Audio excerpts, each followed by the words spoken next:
Hey everybody, was at the vet today just getting coggins and health papers done on some horses. There was another mare there that was getting ultrasounded for a preg check. And unfortunately, she ended up being pregnant with twins.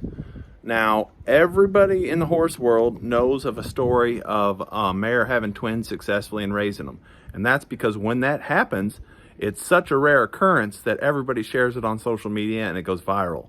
And it leads you to thinking, well, if they did it, I can do it. But the truth is, it's about 1 in 10,000 that has them successfully. And usually you lose both babies, and occasionally you lose both babies and the mother. So it's not a good idea to try. It's totally medically unadvised. Now, spiritually, it's hard for me to kill an unborn baby. I hate it, even if it is, an animal. But overall, the health of your horses when you're entrusted to be their caretaker is number one priority. So that's why you always should have a horse ultrasounded, even if you have a stallion, to check to confirm that they're bred. So it's not so much to find out if they're bred, it's to find out if it's a healthy, viable pregnancy. So this is what we saw at the vet today.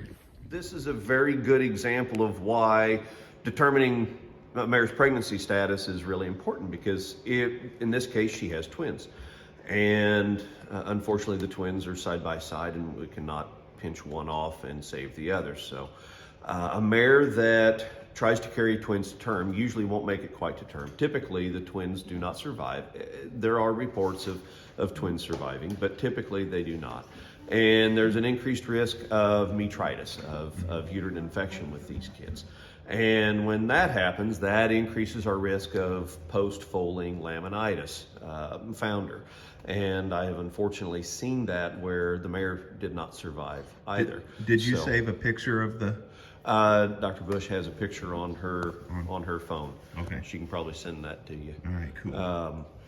But I've been down that path, and they ended up losing both foals and the mare because she foundered so bad we couldn't save her. She even went to the university, and all of us together we could not salvage the mare. Okay, if you look towards the top of the screen, on the right side, you can see the heart beating of the one embryo. And to the left, if you look really close, you can see it squirming around as well. Unfortunately, there's just not enough room for those two babies to be separated so that the vet could successfully remove one and keep the other one as a viable pregnancy. So he is going to choose to give a shot of Lutalice, and it will recycle the mare. It's very sad, very unfortunate, but these two are just too close together. Usually there's about 2 or 3 finger widths between them, but you can't see it in this view, but both amniotic sacs are pressed right up against each other. So they are very tight, and it's just, there's nothing that is worth the risk, the benefit reward risk of keeping this pregnancy viable.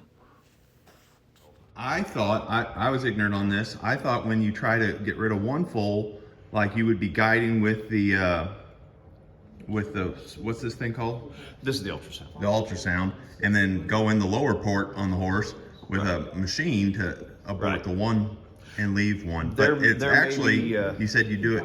I do it by palpation. Yeah. I do it by feel. Through the rectum. There may be some specialists that are doing like transcervical endoscopy. That's not something I'm aware of, but I don't know everything. Yeah. I had no idea. This poor girl is having problems. But this is a good educational thing for your viewers to understand why it's important to know, A, are they pregnant or not, but then B, to make sure that there's not twins. Yeah. Because the repercussions of twins can be devastating.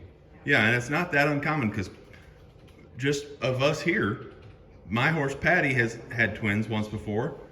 This customer's got 2 horses that get pregnant with twins now, commonly. So it's not a rare occurrence. Yeah, I have we don't see it every day, but it's not rare. All right, thank you. You bet. Well, that was kind of a heavy video. Sorry for the kind of sad tone of that video, but it's very important for the educational purposes and the lessons that it teaches us about the risks of breeding mares and how to responsibly care for them. A lot of people will ask, well, why didn't he at least try to save one of them? Well, when you go in rectally and you're feeling the top of the uterus and then you find the masses, there needs to be a space between the two masses so that he could select one to terminate, and he couldn't do that. It felt like one mass, and you could see it in the ultrasound that was twins. But there are risks to doing that too, because it takes a lot of pressure and the rectum could tear, and then there'd be major surgeries involved. So unless there was a really good prognosis, it's not advisable to try that. So they just decided to slip the pregnancy and rebreed in the spring. She's a young mare and she'll be able to have them in the future. Since it was such a sad video, I decided to come down here and walk you through the pasture, show you what the horses are doing, and end on that note, just to kind of give you a little payoff for making it to the end of the video. So here is Soix and Miracle. I just think I might have made a deal on Miracle, and she's going to be going to a really nice 260 acre ranch in southwestern Colorado to a nice lady. Let's see how they're, oh, what are they eating? I didn't buy them. A nice viewer donated these through the Family Center link in our About tab, and the shopping list of the local farm store of the stuff that we go through all the time. In the winter, I try to keep these protein blocks out all the time so that this rough forage here that they're eating has a little protein mixed in with it when they eat it. Soix is looking good. Her colors are standing out. Okay, let's go see where everybody else is. Pretty little creek flowing. Got the watercress in there. That stuff's edible. It tastes like mint. Got the deep hole up here that the mink lives under this big old tree. Man, look at that back in there. Isn't that neat? I don't know if you can see that cave back in there. Holy cow, it goes a long ways. Very awesome. Crystal clear spring water. That's pretty nice to have on a farm. Miracle's coming with us.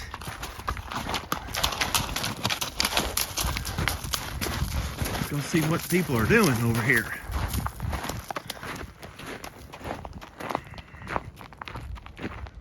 Okay. We were thinking about having a fun video where we brought Mary out here today and seeing how many horses she can name. She's so busy as an 18-year-old teenager that she doesn't keep up on the farm stuff like she did when she was little. So we got Jessie. Hi, baby. Hi, baby. How's Jessie? What a sweet girl. Her baby's looking good and growing good. And who do we got here? That's Rosie from the looks of the tail. Yep, that's Rosie. Got a nice big round baby in there. There's Lucky coming to say hi. Hi, sweetheart. Hi. Oh, don't pin your ears at her. She can get pets too. No, no, no. And then Classy. Just about to get started on Classy. Hi, baby. Don't bite her, Lucky. Oh, you're a bad girl. Lady Chablis. Hi, Lady Chablis. How are you, sweetheart? Yeah, you're a good girl. Jewel. On the right. Who is this? Oh, it's you. It's Ozark. Hi, Ozark. Ozark is going to get shown this year, so guys, stay tuned for the content. I didn't get to work hard enough and make enough gated videos, how-to tutorials, and this year I'm going to work even harder because I plan to not get hurt this year, and I plan to not have a drought this year to battle, and I'll be setting her, Bay Lady, and Lucky up for showing, and I think there's one more. I can't remember who else I wanted to show this year, but something's coming for sure.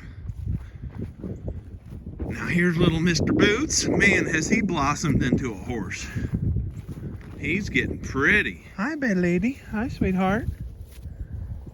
What do you got here? You got a boo-boo? Oh, no, that's just laid in some mud. Oh, and here's the new girl. What a sweetheart. Are you sweet? What should your name be? What should your name be? Oh, name. Man, everybody come up with a million names for her. I don't know. I just like Olivia, but Becca hates it. Oh, look at the Ronin on her. And the color. Oh, Karen, pin your ears at me. Hey, come here, Karen. Karen is growing good. Getting thick.